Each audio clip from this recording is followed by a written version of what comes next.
Hello people, I am Karishma Dumpala. This is the 13th lecture in the History of English Literature series, wherein we are going to discuss about the postmodern era. We have to know what is postmodern age and how is it different from the modern age. The modern age ended with the Second World War, that is around 1945, and after this period, a whole new age began, which is called the postmodern age. It was a reaction against the modern age philosophy. Though there are certain similarities between these two ages, the differences between these ages are quite considerable.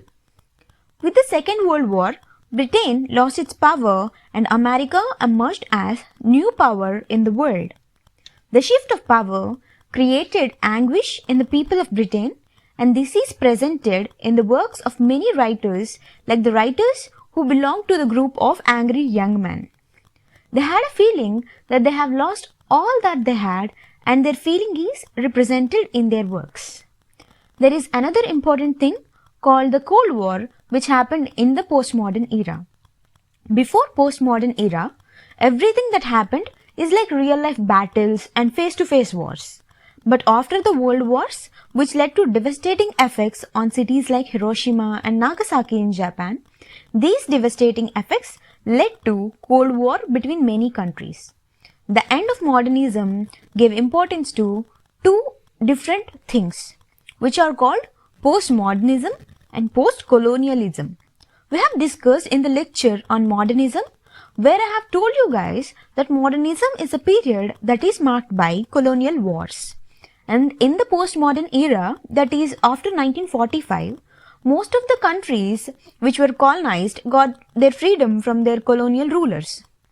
Then, a Theatre Act was passed in this period, which is called Theatre Act of 1968. And this act abolished censorship of stage in United Kingdom. This act was passed by the Parliament of Britain, and it is after this particular act we can see that the theatres were flourishing in Britain again. Now, let us talk about the important characteristics of the writers of the postmodern period. Postmodernism typically criticizes long-held beliefs regarding objective reality, value systems, human nature, and social progress, among other things.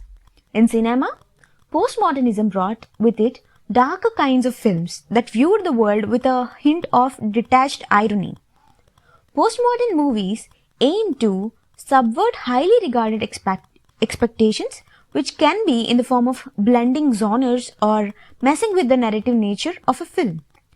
For example, Pulp Fiction is a postmodern film for the way it tells the story out of the ordinary, upending our expectations of film structure.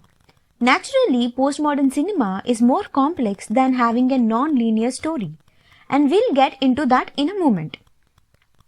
Like modernism, postmodernism also believes the view that there is no absolute truth and truth is relative.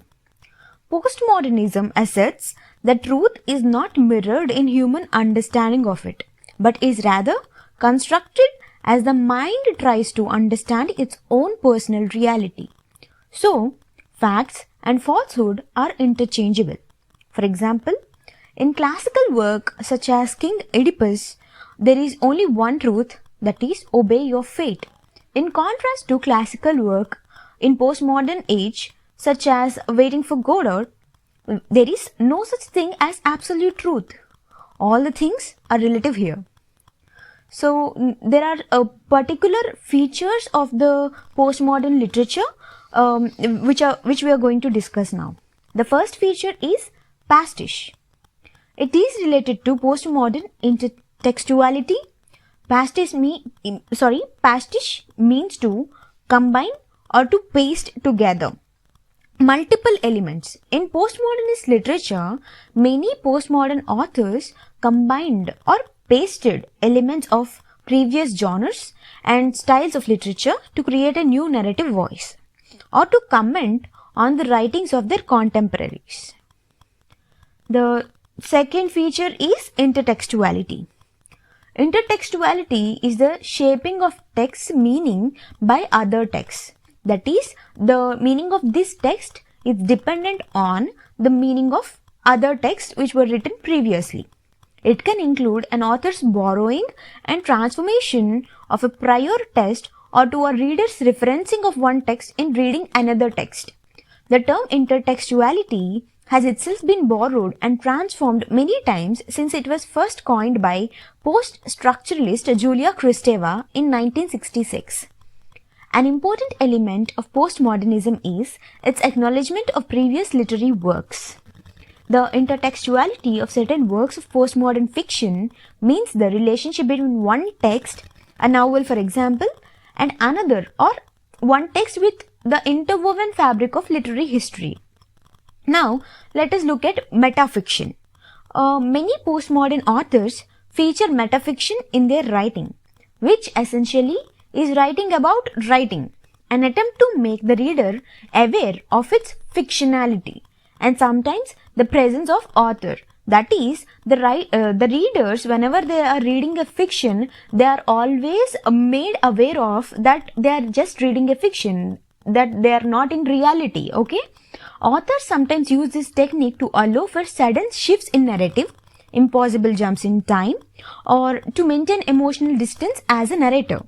Though metafiction is primarily associated with modernist literature and postmodernist literature, but it is found at least as early as Homer's Odyssey and Chaucer's 14th century Canterbury Tales. Now, there is another thing called historiographic metafiction. This term was created by Linda Huchenian to refer to novels that fictionalize actual historical events and characters. In regard to critical theory, this technique can be related to The Death of the Author by Roland Barthes. In this technique, the historical things which were actually happened were fictionalized and made a whole new story by using those historical events. You understand it, right? Then there is temporal distortion. This is a common technique in modernist fiction. Fragmentation and non-linear narratives are central features in both modern and postmodern literature. Temporal distortion in postmodern fiction is used in a variety of ways, often for the sake of irony.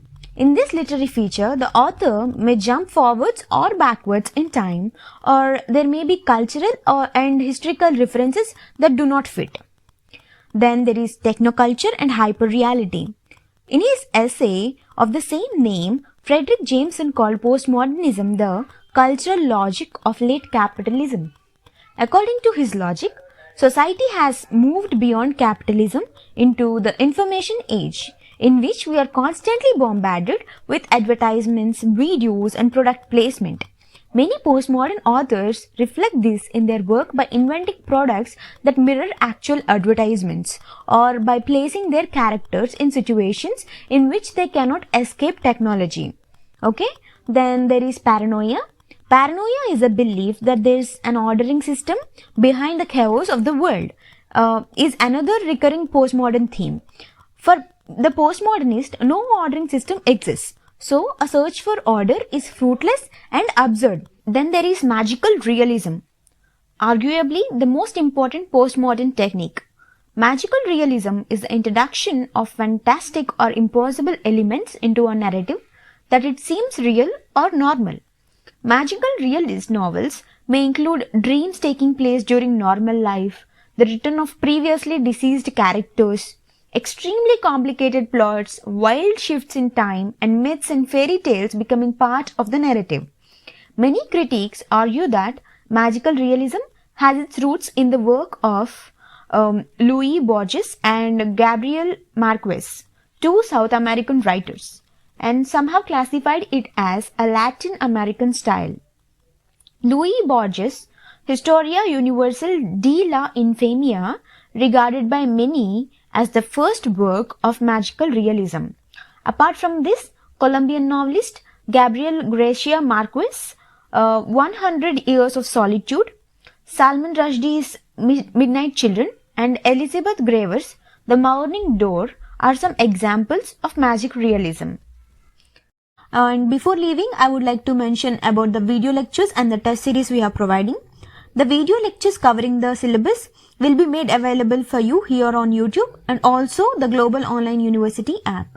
Regarding the test series we are providing, the entire test series contains about 10 mock tests of 100 questions each, covering the entire syllabus, which would help you to cover the entire syllabus and also analyze your preparation and bring some changes if necessary.